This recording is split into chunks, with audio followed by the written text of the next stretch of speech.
Mine's going to be a little bit more. What is today? July 2025. And we're still building stuff. We may be building it with our friends or agentic vibe buddies. We may be trying to do it ourselves. And ultimately, I think a lot of this, and my talk's not about AI, but I think one of the last phrases I heard was still good. It's about AI ready. And I think AI ready means, do we have our data stored and understood in a way that humans can understand it today?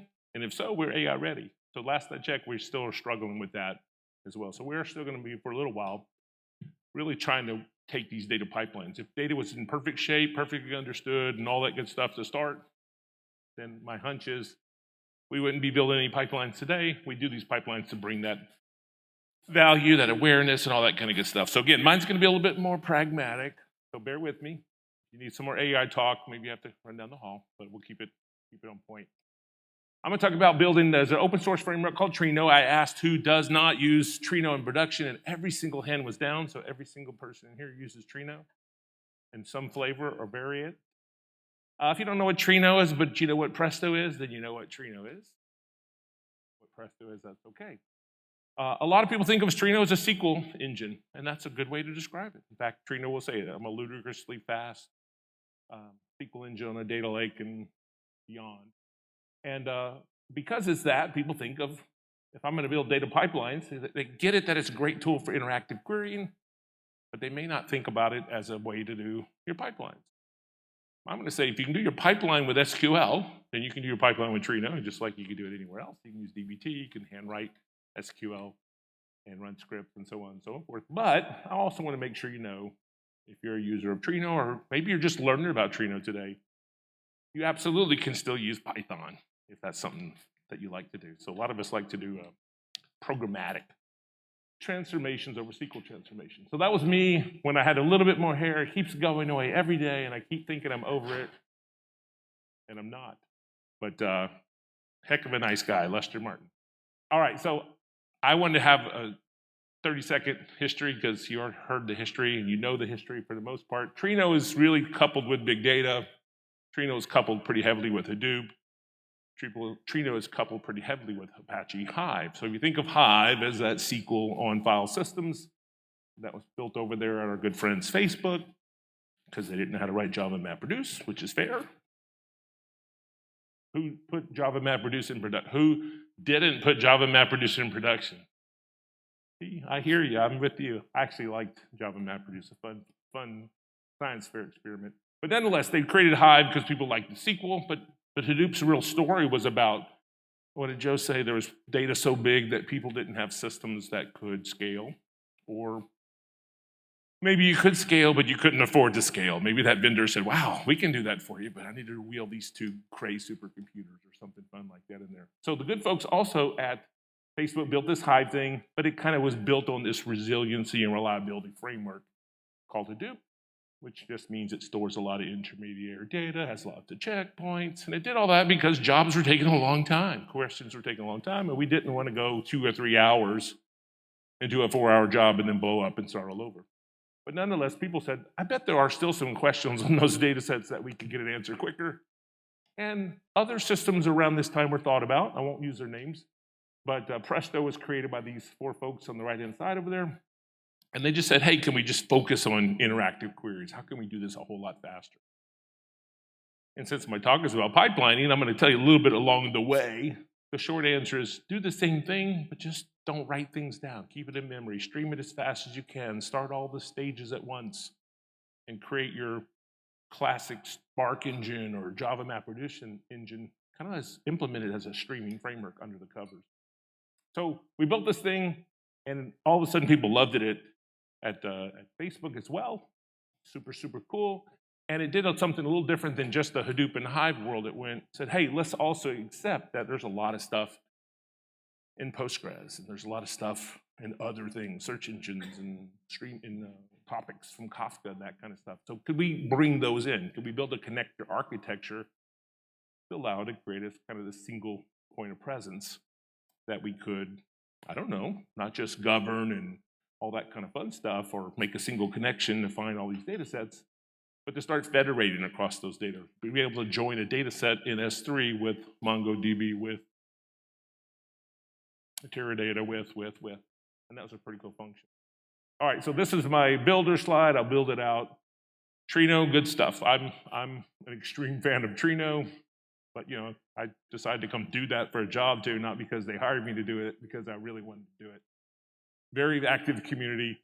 Those numbers are kind of old, except for maybe the LinkedIn numbers. This is just simply saying open source Trino users are some big players that have been using it all along. And our CEO quotes it like, Apache Iceberg. Iceberg was built for Trino. Now, I'm going to say it wasn't built for Trino, but I would say it was built at Netflix by Ryan Blue and others.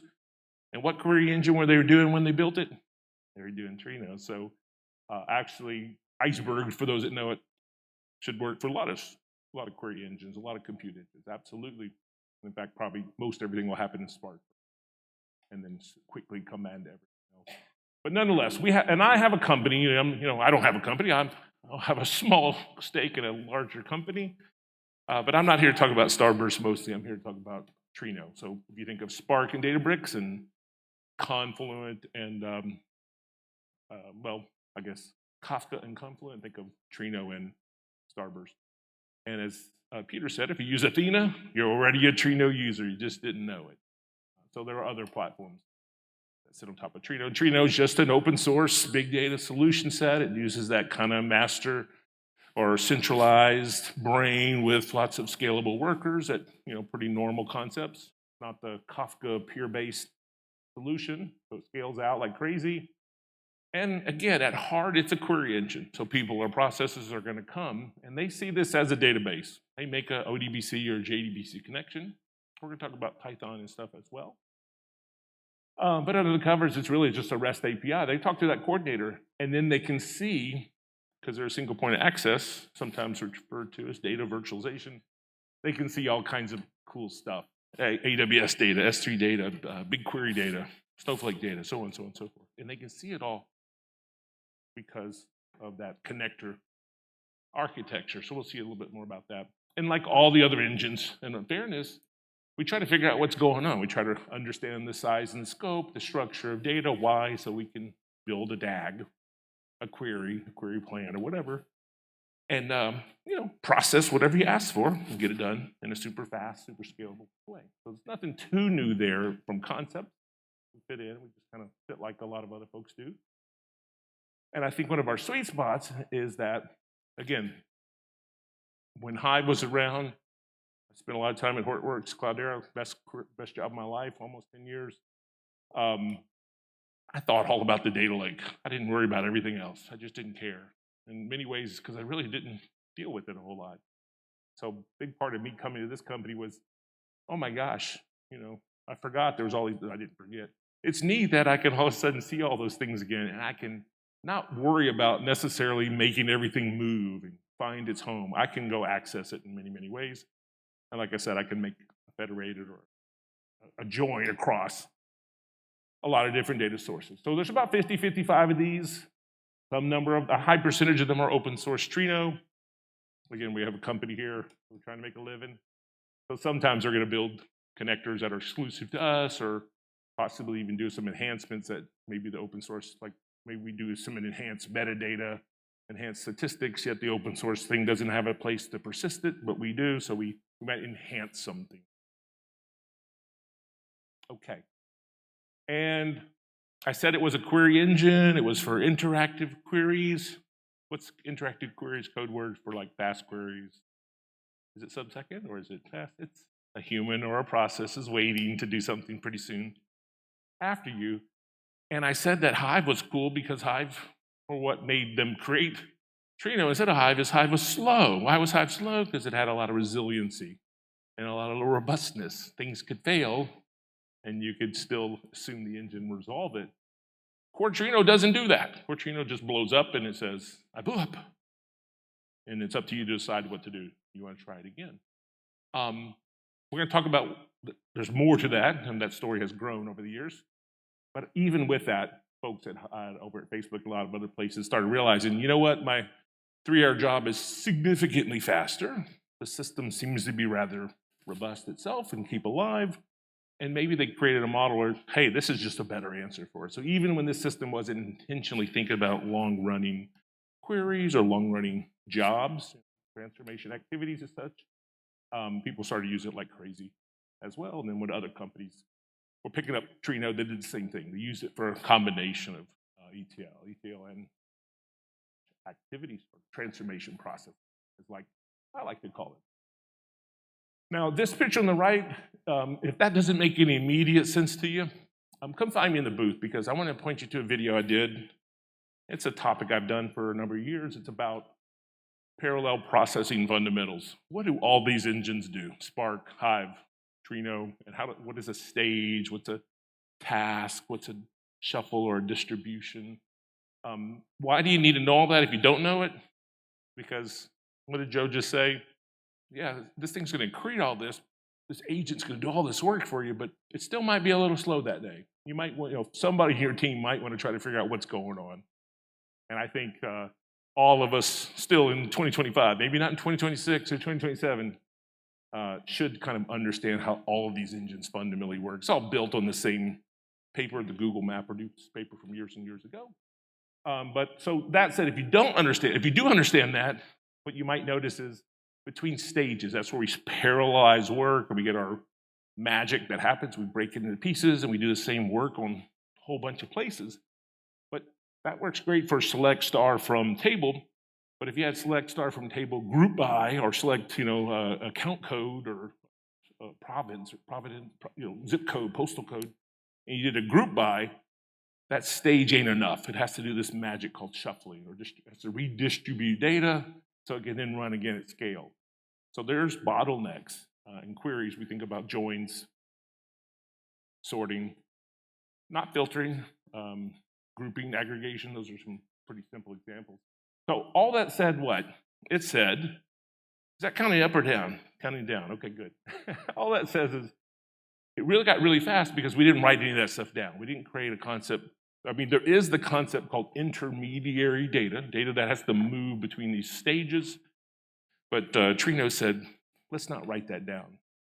You write it down when you want to fail and you go back and not have to restart everything. So that sounds bad, again, for something that runs for a long, long time. If it blows up, you're back at the start. So that's where, probably the most concerning thing if you're really a fundamentals person to understand what's going on. And I would say, don't worry, because everyone wants to be everything for everybody. So eventually, even Hive found a way to act like Spark, spin up processes, keep them activated, don't write stuff to disk. Everyone picks up and catches up. So Trino and Presto ultimately caught up with a concept called fault-tolerant execution. And back to the 3 people or 10 people or the 12 people out of this relatively small group, you would go, oh, okay, that looks like what everyone else does. That looks kind of like Spark and everybody else does. It means as a stage is finishing its work, it's writing that information down. Why? Because that's a restartable point. In fact, we do restart primitives inside there, just like, say, a Spark would do. If all that didn't matter, I'll just say, hey, Trino, interactive query engine, blazing fast, blows up, and it dies. You have to try it again. You can set a cluster up and say, you know what, why don't you tackle that for me? Why don't you run and run forever? It actually solves another problem because we do all this in memory. And some queries just ain't gonna fit in your cluster. So this is an approach that says, okay, it slows down, but it does resolve the nearly infinite scale and takes care of restart. And in the open source, they call that project tardigrade. If you don't know what a tardigrade is, go look it up because it does not look that cute. Someone said that looks like an anime. They showed me some picture. I said, yeah, I guess that looks like a flying, fluffy thing.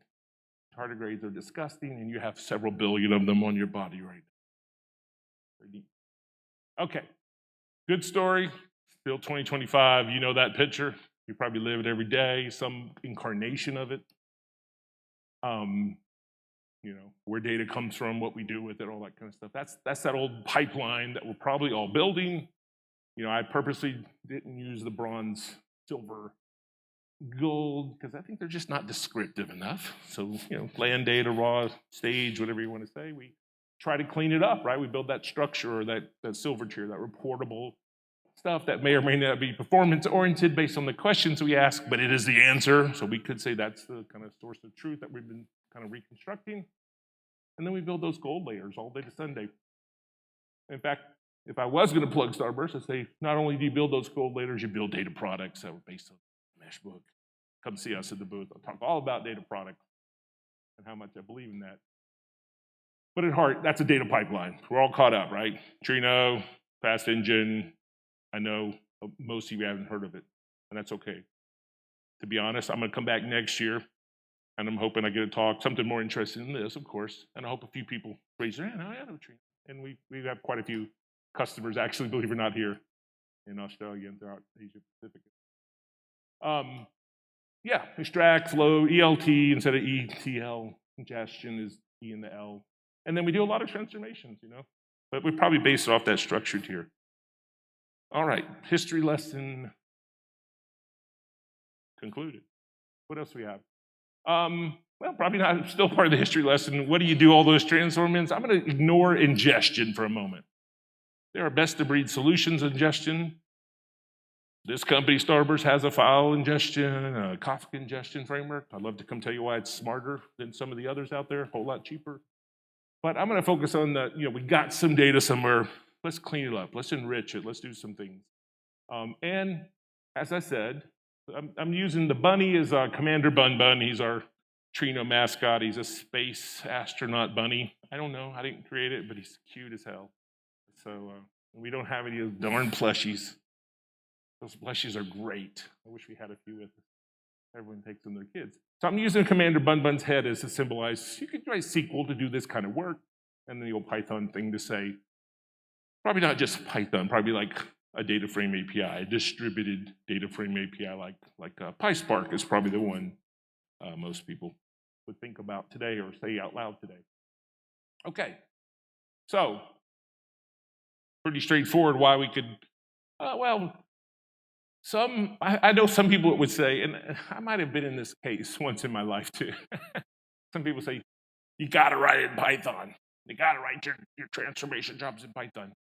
Most of those Python, PySpark programmers that I know, you know what API call they use the most in the data frame API? Anyone remember it? It's a method. It starts with an S and it ends with an L. And there's a Q in the middle, not SQL. Then you build these things called parentheses. Then you build these things called double ticks. And then you write SQL. So I would venture to bet, unless you're like looking at videos and trying to find faulty tracks or working with a helicopter company and you're trying to find out, are they hovering based on all these sensors? Most of us have this kind of structured data and we write SQL. Those that know the Spark Data Frame API know it has a lot of cool stuff, joins and all that. And programmers like me like to use that, but I also recommend people, if you want to leave your job someday, you need to let somebody else understand what you do, so you write a .SQL method and you just write an SQL. So many of those hardcore Python Spark people, PySpark people are writing SQL all day to Sunday. So you can probably do the vast majority of your transformation process in SQL. So I'm just saying, if you can do it inside of a .SQL method, could you just do it in a file? It's called .SQL, or use a tool like dbt that you define a model and it produces something like SQL that can run in Trino. Why? Because we all know it. We all sort of like it and love it and hate it all at the same time. But the software people would say, it's just not software. Can you version control your SQL? Sure. But do you have the same CI, CD kind of processes you think the way a software person does?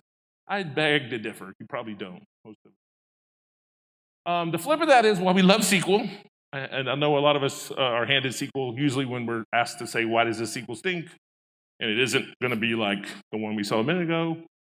And actually, it will be even harder than that, because we can take probably a minute and try to figure this out, not even knowing these tables, and say roughly what it's doing. But I know I've been handed SQL that is long, pages and pages of nested. You're like, what the heck is going on here? What do? You have to decompose it, break it down. Heck, I love the CTE approach now that most people are evolving to, because what are you doing? You're just kind of do a little bit at a time. You're doing it inside out instead of outside in. So SQL's cool, but it probably does get a little bit painful over time. Yeah, why not? Okay, well, the other flip of that is I'm pitching is so you can do those transformation jobs in this Trino engine just like anywhere else. But you could, if you are a diehard Python person, absolutely. You can use Trino and Python all day to Sunday. Tell you in a minute some of the options, but I use as an example PySpark. So that's a little bit of PySpark code, and that's not using the .SQL method. That's using methods like with column and read and group by and aggregate. And you could read that as a programmer, as a SQL. You could understand what this is doing. And for me, this is a little bit more fun to write, but again, I guess my historical recommendation for people don't write too much of that because people will eventually go, man, you wrote like 3 pages to do a 7-line query. And you're like, yeah, but it was fun and it looks cool. But it's good stuff. It's super valuable. People still like this. And then it's software. And of course, it's Python. So you got whatever else Python brings to bear to lift your game up and do something interesting with that. So the flip of all that is this. Let me see if I can go back. In that world in Spark, because that's PySpark, that's taking that word, it's using a concept called lazy execution. If you're familiar with that, cool. If not, it just means it's not really running anything until you hit some kind of input-output operation. So they call an action. It just starts saying, what do you want to do? What do you want to do? Kind of like a big SQL statement until you finish writing it and say, here you go, nothing really happened. So same thing. And when a Spark sees that, he creates code that can run in a Spark engine, in a Spark cluster. Actually breaks it down to the really low level called the RDD. Anyone remember what RDD stands for? Resume-driven development. No, I'm just kidding. If you're doing RDD for RDD, you're in trouble. If you're doing RDD because you want to understand how Spark works, cool, but it's not today's resume-driven development. I think Gen AI is our new resume-driven development. And let me also, because I sound like a naysayer, absolutely this stuff is real. Absolutely has problems. Absolutely, it's gonna be an interesting awareness to look back 3, 5, 7, 12 years. Just like I think Joe said it best about the internet. I know I was there. I came off the mainframe. I got to build internet systems, and we did some dumb ideas. But net, most of those ideas were still okay. They just got better and better and better. And this is a brave new world. He's not lying. Okay, so I'm not a naysayer. All right, but A-frames. What I wanted to say is that in something like a SQL engine, though, what do you really have to do with all that? You have to break it down and build some SQL. So on the left is someone might have wrote a query that looks like that. On the right, if they use something like a data frame API and use the join method and use the group by method and the aggregate method and the filter method and the with column and without column, it's not going to figure it out. It's going to go, this is what you wrote. Remember I said verbose. You get this really nasty looking query. The good news is that's okay because modern query engines ought to be able to do a little bit more than which one of these tables should be the first one, which is bigger. They know they're pretty smart. Trino's a pretty smart query engine. It's got a really good cost-based optimizer, and that's okay. In fact, I'll show you in a minute. What's really going to happen, and again, this is part of that stage stuff we saw a minute ago. This is how Trino visually explains a DAG, directed acyclic graph, a query. And if you knew a little bit about it, which some might do, some might not, there's actually a join of about 4 tables happening. Looks like an aggregation and then maybe a quick sort. Returns it back. The point was just saying, if you did something like, no matter how you do it, if it turns to SQL and you throw it to a Trino engine, he's going to say, good writer, bad writer, I'm going to figure this out. I'm going to do my best to come up with the answer and not expect the Trino engine to build the same query plan and execute it the same way and so on and so forth. That's the joy of that. Same for Spark SQL. You write that thing 10 different ways. Before it runs, it's going to go, let me do my best to figure out what you want to do and get her done. So you can't use PySpark with Trino because PySpark is Spark. It's going to build code that runs in Spark. So you need some alternatives.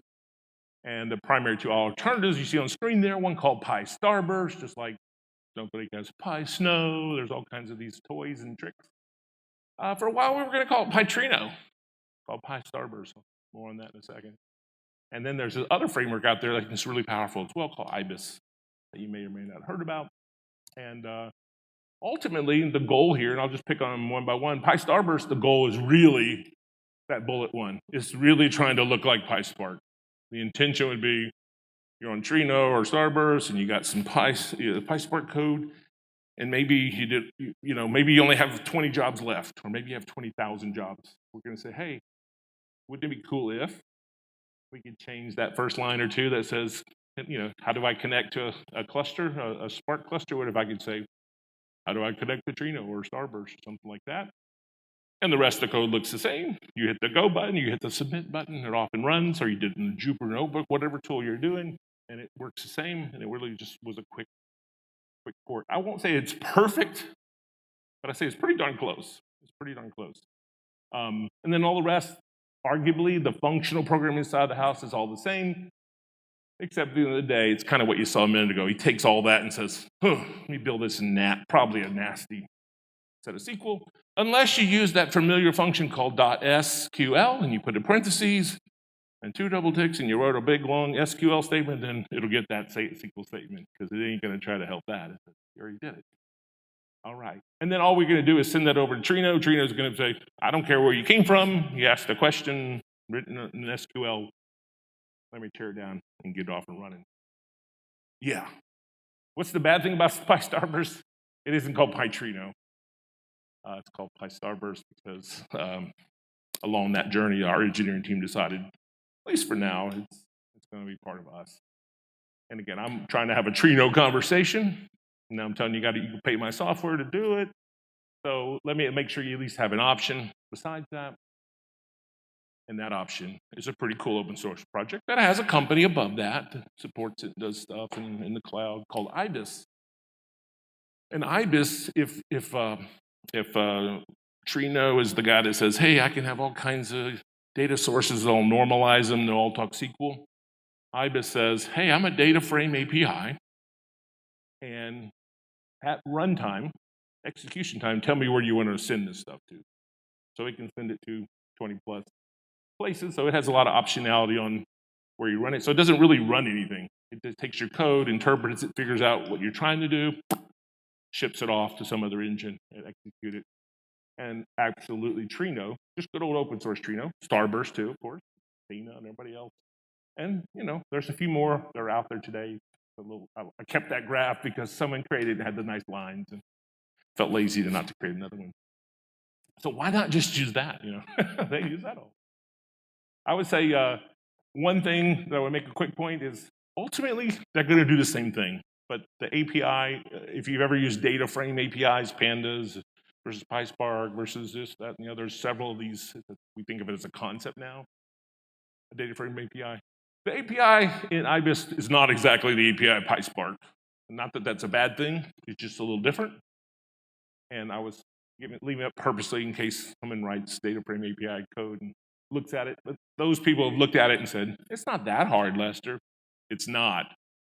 But it is some work if you're moving from something. If you're moving from PySpark to something, it might be some work. Now, it might be some work your Vibe Buddy can help you do. Hey, Vibe Buddy, convert this PySpark code over to IBIS, and we're going to run it somewhere cool. I'm from Texas. I don't know if it's on that one. But yeah, so the APIs look pretty darn close. But in fairness, what did I say all along? They probably should both generate SQL that looks pretty close to the same, but definitely exactly the same of intention. So the SQL that gets sent to Trino in this case from one or the other may look a little better or worse. This is not the same picture a minute ago. It's just an indicative, simple query statement here. It's actually from a blog post I did where I did all this to show you that under the covers, what gets sent. It's the same. I will say that I have seen scenarios, and I'm not using this as the litmus test that didn't use IBIS because I've seen a few scenarios where actually you end up getting a little bit better plan when it comes to Starburst, but that makes not a lot of sense to me because I just told you the engine ought to figure out what you're trying to do and do the best. So we might be somehow magically expressing that SQL slightly different than our engine. And I would say we have a better chance of expressing it because the people who wrote Starburst are very intimately aware of that engine. But I would expect them to work the same. And the nuances I've seen have been subtle, but they're noticeable at times, but subtle. So it should be the same. We got 10 minutes on the timer. I don't know when lunch is. We're going to finish up in time. We're going to get you to lunch. Thanks for sticking with me. All right, so what did I really want to get out of my talk? Yeah, of course, all the stuff, autonomous data mesh. I mean, I'm not picking on that stuff. That's cool stuff. It's thoughts. It's tomorrow. I'm not picking on Joe. As he said, we're evolving. We're seeing. I'm kind of rooted in today sometimes. I'm thinking about tomorrow, but I'm like, what do we have today? What do you have today? I want to make sure you know if you've never heard of Trino, you've heard a little bit about Trino. If you want to learn more, come over see us at the Starburst booth. We can talk about Trino or Starburst. I also want you to know it's not just a query engine. You can run a query process, and there's some other things that Starburst does beyond Trino. Come talk to us. We'll share some of those cool things. A number of things. You may have a guy named Michael that's going to show you what we're doing with AI. There, I said it. We're using SQL to create embeddings. We're storing embeddings as a column in an iceberg table. Interesting. I was thinking we're the only people that were going to do that, and then like a week ago, Amazon decided to follow up with their S3 tables. They have the thing called S3 embeddings, and guess what they're doing? They're storing embeddings as a column, iceberg table. So I all of a sudden give my own engineer team a little bit more credit that they weren't totally whatever, smoking the dope. But it's going to work for 80-90% of your use cases. But nonetheless, we're back here. Trino, open source Trino. Query engine, super fast, can be your transformation engine. And if you do want to use transformations, I mean, generally speaking, I would say it's an engine built around SQL. Think of SQL. But if you're a Python lover or need to move from a bunch of code you have, and we've done a couple clients, only a couple that were like big takeouts from, let's say, a Databricks or DMR or Spark.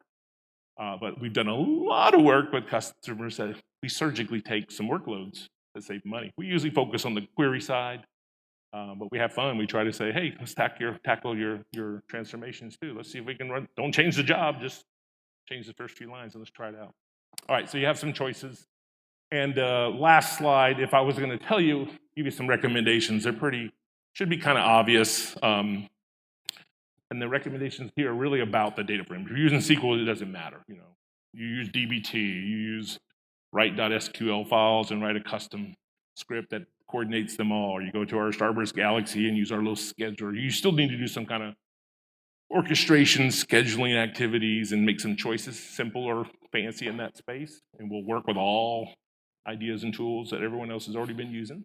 But if you do go down the data frame path, I do heavily plug PyStarburst, not because it only works on Starburst, but because that first bullet is really going to be very easy to port from existing PySpark jobs. If you don't have it, you're starting from scratch. In fairness, if open source matters and flexibility matters all day to Sunday, you might want to give IBIS a good hard look if you're starting from scratch. Because you can have a guy that does some training. There's nothing wrong, but not involved with us. I give him a lot of credit to use our system because he does this system and he builds it all up. He runs it in DuckDB, and then he gets to a point where maybe the DuckDB scale is kind of hit his window, and then he just goes and then he runs it on my Trino environment. And they go, neat, cool. So that's some pretty cool flexibility too. So there we go. I was supposed to have a what do you call it? Q. Can't think today. I'm coming all the way from the States. QR code to tell you come download not download. Use our software as a service, Starburst Galaxy, easiest way to run Trino in the world. Cost you nothing forever. Free server forever, and $500 as US dollars credits to run big clusters in the meantime. Thank you for your time. Let's have some lunch. I'm going to hang around in case anyone wants to talk. I don't hold you here, but I'm going to be here if you got questions. Unless the MCs would like to do something different, I'll just wait up here. Yeah. To come see well, you. Thank you very much. Round of applause. Let's